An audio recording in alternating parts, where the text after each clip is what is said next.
Selamat berjumpa kembali dengan Bu Yuli. Saat ini kita akan bersama-sama belajar mengenai mekanisme degradasi obat. Ya, kita masuk ke pendahuluan terlebih dahulu. Ya, yang pertama di sini studi stabilitas itu tidak hanya dipengaruhi oleh aspek sifat alami bahan aktif, tapi juga berbagai aspek dari bentuk sediaan obat. Jadi kemarin juga Bu Yuri sudah menjelaskan bahwa stabilitas ini akan dipengaruhi oleh banyak hal dan juga mempengaruhi banyak hal dari aspek formulasi itu sendiri, juga ada aspek-aspek di luar itu yang berpengaruh terhadap atau terkait dengan studi stabilitas obat ini. Ya. Contohnya di sini adalah mengenai bahan aktif gitu ya. Kemarin juga kita belajar bagaimana bahan baku itu merupakan aspek dari penjaminan mutu yang diantaranya dari aspek penjaminan mutu itu kita bicara tentang stabilitas. Kemudian interaksi bahan aktif dan eksipien. Nah, interaksi bahan aktif dan eksipien ini juga akan berpengaruh terhadap stabilitas bahan aktif itu sendiri atau obatnya. Lalu proses produksi. Cara dari obat ini diproduksi ini bisa berpengaruh. Misalnya untuk bahan-bahan aktif yang tidak tahan terhadap pemanasan, maka sebisa mungkin dalam proses produksi kita tidak menggunakan panas untuk membuat obat itu sendiri, gitu ya. Untuk beberapa obat dikeringkan ketika proses ini perlu pengeringan, ketika dia tidak tahan suhu yang tinggi, maka bisa dikeringkan dengan pengeringan freeze dry gitu ya. Pengeringan yang beku. Nah, itu proses produksi ini juga terkait dengan stabilitas. Kemudian tipe bentuk sediaan. Nah, tipe bentuk sediaan ini juga kita harus pertimbangkan kesesuaiannya dengan stabilitas dari bahan aktif itu sendiri. Ya, misalnya ambil contoh amoksisilin, di mana dia punya gugus beta laktam. Gugus beta laktam ini gampang terhidrolisis, sehingga dalam tipe bentuk sediaan dia tidak membuat dalam bentuk sirup, karena dalam bentuk sirup di mana di situ ada air, maka si amoksisilin ini akan terhidrolisis, sehingga biasanya untuk sediaan anak-anak dibuat sirup kering. Jadi nanti dilarutkannya ketika akan digunakan. Kemudian studi stabilitas ini juga terkait kemasannya. Ya, nanti terkait juga dengan cahaya, suhu, dan kelembaban. Jadi kemasan ini nanti yang diharapkan bisa melindungi obat itu dari pengaruh cahaya, suhu, dan kelembaban yang bisa mempengaruhi stabilitasnya. Demikian pula dengan distribusinya.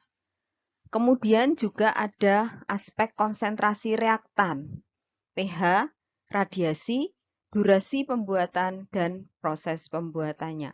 Ini semua akan terkait ya, akan terkait dengan studi stabilitas dari obat itu sendiri. Hal-hal ini nanti akan berpengaruh terhadap stabilitas. Nah, ini ya, kita sekarang belajar di sini yang di tengah ini adalah tujuan dari studi stabilitas. Ya, apa sih pentingnya studi stabilitas itu? Ya, yang di sini yang jelas ya, untuk menetapkan degradation pathway of drug substance and drug product. Jadi dengan cara apa, dengan mode apa obat itu nanti akan terdegradasi. Ya, ini salah satu tujuan dari uji stabilitas. Uji kalau di sini istilahnya stres gitu ya. Uji yang dilakukan, stres yang dilakukan, tekanan yang dilakukan terhadap obat. Kemudian stability indicating nature of a developed method. Jadi ini kita juga tujuannya adalah mempelajari gitu ya stabilitas ini ya, supaya kita tahu secara alami stabilitas itu stabilitas dari obat itu seperti apa sehingga kita bisa menetapkan suatu metode ya untuk menjaga apa namanya kestabilan dari obat itu ya. Dari sini ya, dari dua tujuan pokok ini ya, ini ada beberapa yang dipelajari di sini. Yang pertama misalnya mengerti ya sifat fisika kimia dari obat. Nah, untuk mempelajari stabilitas itu kita harus mengerti sifat fisika kimia dari obat. Ya. Dari situ kemudian harapannya kita bisa membuat formula yang lebih stabil. Ya, formula yang lebih stabil ini kalau di industri sangat penting gitu ya, sehingga kalau lebih stabil diharapkan nanti waktu kadaluarsa menjadi lebih panjang. Ya. Kemudian tujuan dari mempelajari stabilitas itu juga memecahkan permasalahan yang berhubungan dengan stabilitas. Jika ada permasalahan yang berhubungan dengan stabilitas, dengan pengetahuan kita tentang stabilitas obat tersebut, diharapkan kita bisa mengatasi permasalahan tersebut. Yang berikutnya adalah kita bisa menghasilkan profil degradasi dari obat itu. Profil di sini hubungannya dengan kecepatan gitu ya, kecepatan apa namanya dari degradasi obat itu sendiri, sehingga kita bisa memprediksi. Misalnya profil ini dihubungkan dengan pH. Pada pH berapa dia terhidrolisis atau teroksidasi atau terdegradasi dengan mode yang lain secara cepat. Pada pH berapa dia lambat kecepatan degradasinya gitu ya. Itu diketahui dari profil ini. Ya, itu dari pH, dari dengan profil dengan pH, dengan waktu dan lain-lain. Kemudian kita bisa membedakan ya dari studi stabilitas ini kita bisa membedakan produk degradasi itu dari obatnya. Jadi kita tahu produk degradasinya itu apa. Apakah itu kemudian nanti berbahaya atau tidak berbahaya terhadap manusia ya. Ini juga dilakukan ya. Lalu kita juga dari studi stabilitas ini kita bisa memastikan bagaimana mekanisme degradasi dari obat kita itu. Apakah melalui hidrolisis, apakah melalui oksidasi, termolisis ya, karena suhu atau karena fotolisis atau karena cahaya. Ya. Kemudian dengan studi degradasi obat itu kita juga bisa belajar ya mengelusidasi struktur dari produk degradasi tadi. Jadi kalau tadi itu membedakan antara produk degradasinya dengan apa namanya obatnya ya dipisahkan strukturnya. Kalau ini dielusidasi strukturnya ya. Jadi dipetakan produk degradasinya itu apa saja ya. Kemudian yang tidak kalah penting lagi adalah menentukan stabilitas intrinsik dari obat itu di dalam formulasi. Ini adalah tujuan dari degradasi obat. Kemudian dari TKD ini kita juga bisa melihat faktor-faktor yang berpengaruh terhadap stabilitas produk. Ya, jadi stabilitas dari produk ini di sini yang dibahas ada dua macam, yaitu faktor yang mempengaruhi stabilitas fisis dan faktor yang mempengaruhi stabilitas kimia. Ya, stabilitas kimia dan stabilitas fisis ini yang berpengaruh terhadap stabilitas dari produk atau stabilitas dari obat. Nah, di sini yang berpengaruh terhadap stabilitas fisis di sini ada struktur molekul, ada kelembaban, ada polimorfi dari drug product, ya. Jadi bentuk molekulnya ya, yang ada mungkin bermacam-macam. Kemudian ada temperatur dan kelembaban ya. Ya, tadi ada lembab, di sini ada temperatur dan kelembaban, suhu dan RH-nya. Lalu ada air, plasticizing effect of water. Di sini pengaruh air di dalam mendekatkan molekul satu dengan molekul yang lain. Ya. Kemudian ada aditif dan eksipien. Ada bahan tambahan yang ada di formula itu yang juga bisa mempengaruhi baik stabilitas fisis maupun stabilitas kimia. Kemudian faktor-faktor yang mempengaruhi stabilitas kimia apa di antaranya? Di sini ada cahaya. Ya, cahaya ini bisa berpengaruh terhadap stabilitas kimia. Kemudian temperatur atau suhu itu juga bisa berpengaruh.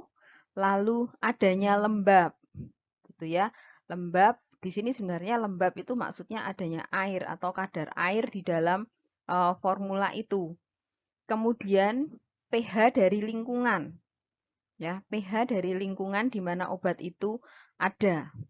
Lalu ada buffer, ya buffer ini cukup berpengaruh ya seperti yang tadi Bu Yuri bilang ketika kita belajar stabilitas nanti kita juga bisa melihat profil pH dan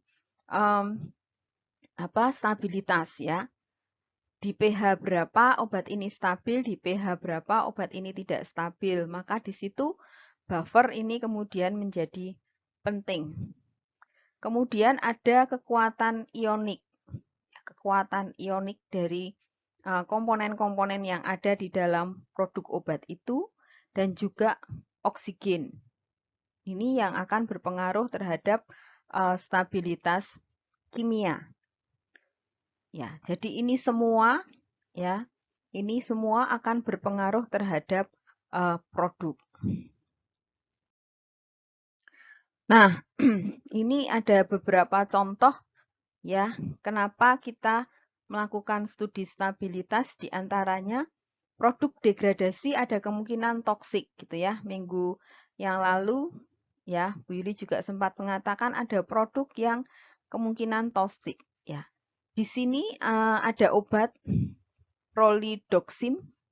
Ya, prolidoxim ini bisa menghasilkan senyawa yang toksik yaitu sianida dalam kondisi basah. Ya. Jadi kalau prolidoxim ini berada dalam pH basah, ya, dengan adanya OH-, dia bisa menghasilkan sianida.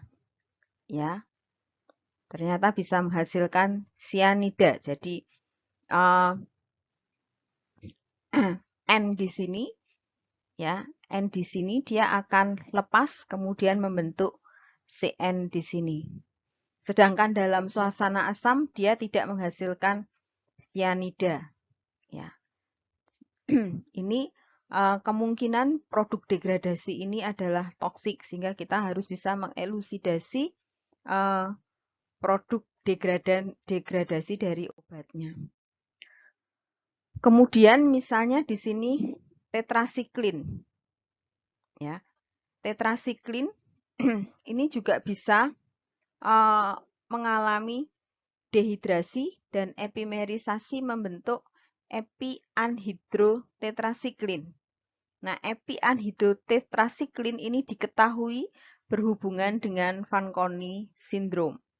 Ya, sehingga pemberian tetrasiklin ini juga hati-hati supaya tidak terjadi dehidrasi dan epimerisasi.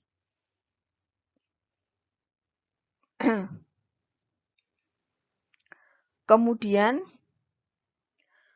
bensil penisilin, ya, ini bisa berubah menjadi bensil penisilinat, asam bensil penisilinat, ya, dalam kondisi asam, dia terhidrolisis, ya. Ini kita perlu hati-hati dengan senyawa-senyawa ini. Kemudian bisa terjadi secara estetika dari penampilan produk ini tidak dapat diterima. Kenapa? Karena misalnya di sini ada perubahan warna, bau, dan rasa. Dalam contoh di sini ada epinefrin. Ya. Epinefrin, rumus strukturnya seperti ini. Ya. Kemudian dengan adanya oksigen terbentuk adenokrom. Jadi C di sini ya. Kemudian membentuk siklik ya, siklik sehingga terjadi perulangan ikatan rangkap di sini, terjadi pergeseran panjang gelombang dari yang tadinya tidak berwarna menjadi berwarna merah, itu ya. Ini dari epinefrin menjadi adenokrom. Ini secara estetika kemudian kita tidak bisa menerimanya karena ada perubahan gitu ya, perubahan warna. Jadi ketika ada secara fisik kita melihat ada perubahan warna atau bau atau rasa di sana, ya kita harus waspada bahwa secara kimia sudah ada perubahan di dalam struktur obatnya. Baik, ini pendahuluan untuk mekanisme degradasi. Pustaka yang Bu Yuli pakai ada 2, Stability of Drug and Dosage Form, Yoshioka dan Stella. Kemudian Dosage Form Design Consideration, TKD 2018. Ya.